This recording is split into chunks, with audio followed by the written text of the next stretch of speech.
আসসালামু আলাইকুম ওয়া রাহমাতুল্লাহি ওয়া বারাকাতুহু।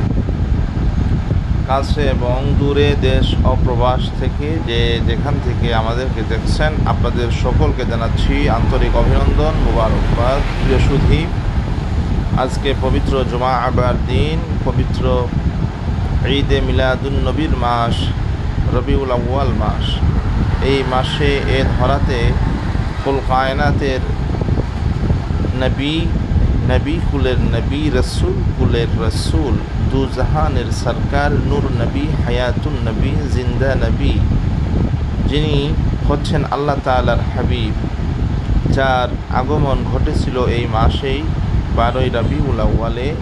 তো আমরা এই মাসকে অত্যন্ত মর্যাদাপূর্ণ মাস হিসেবে পালন করে থাকি। প্রত্যেক মুমিনের হৃদয়ে এই মাসকে সম্মানের সাথে দেখে থাকে।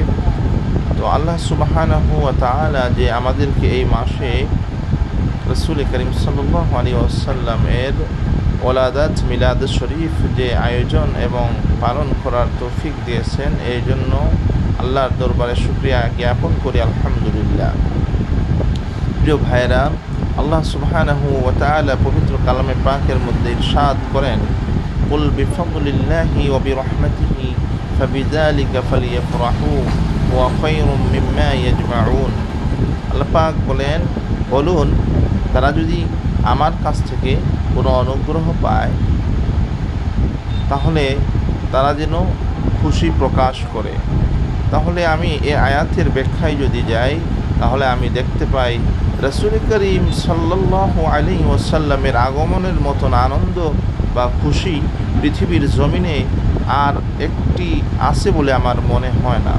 কারণ রাসূল করিম সাল্লাল্লাহু আলাইহি ওয়াসাল্লাম এসেছেন বলেই শরীয়ত পেয়েছি, হাকিকত পেয়েছি, মারিফত পেয়েছি, তরিকত পেয়েছি, ঈদ পেয়েছি, হালাল বুঝেছি, হারাম চিনেছি, ঠিক কিনা?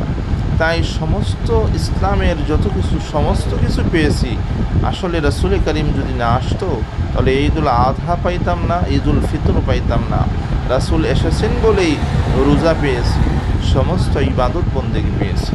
তাহলে আসুন সেই রাসূলের আগমনের দিনটুকুন আমরা আল্লাহর শুকরার্থে আদায় এবং পালন করি। কারণ রাসূলের আগমনের দিনটা মুমিনের হৃদয়ে বছরে একবার আনন্দ প্রকাশ উদযাপন ঘটায়, সেটি মুমিনদেরকে আনন্দ দেয়। আর যেটাই আনন্দ এবং খুশি বারবার বছরে ফিরে আসে তাকেই ঈদ বলা হয়। আর যেহেতু রাসূল করিম সাল্লাল্লাহু আলাইহি ওয়াসাল্লামের জন্মের দিনটা বছর ঘুরে চলে আছে, তখন মুমিনদের হৃদয়ে আনন্দ প্রকাশ ঘটে।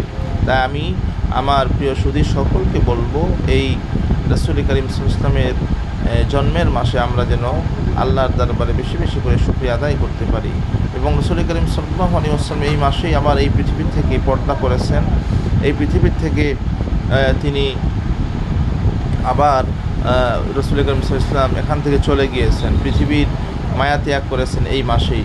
তারপরেও রাসূল করিম সাল্লাল্লাহু আলাইহি ওয়াসাল্লামের ব্যাপারে তো তিনি হচ্ছেন হায়াতুন নবী, রাসূল করিম সাল্লাল্লাহু আলাইহি ওয়াসাল্লাম একটি হাদিসে স্পষ্ট করে বলে গিয়েছেন, দুনিয়াতে যেমন আমি তোমাদের জন্য রহমত, আমি দুনিয়া থেকে চলে যাবার পরেও তোমাদের জন্য আমি সেই সমান রহমত।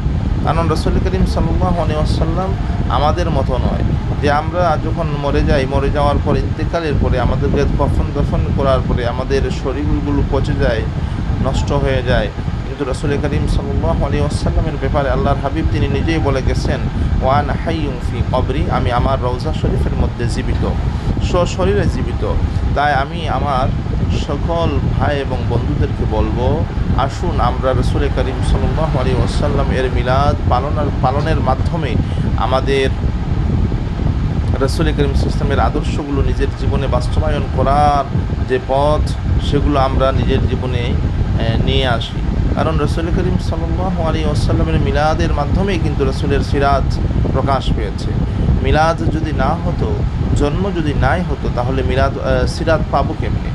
তাই অবশ্যই আমাদেরকে রাসূলের সেই জন্মদিনে খুশি আত্মপ্রকাশ করতে হবে এবং সেই খুশির স্বার্থে র্যালি করা, বিভিন্ন মাহফিল করা, বিভিন্ন ধরনের দোয়া খায়েশ, বিভিন্ন ধরনের আপ্যায়ন, দাওয়াত, বিভিন্ন ধরনের খুশি উদযাপন করা শরীয়ত সম্মত, সব কিছু জায়েজ।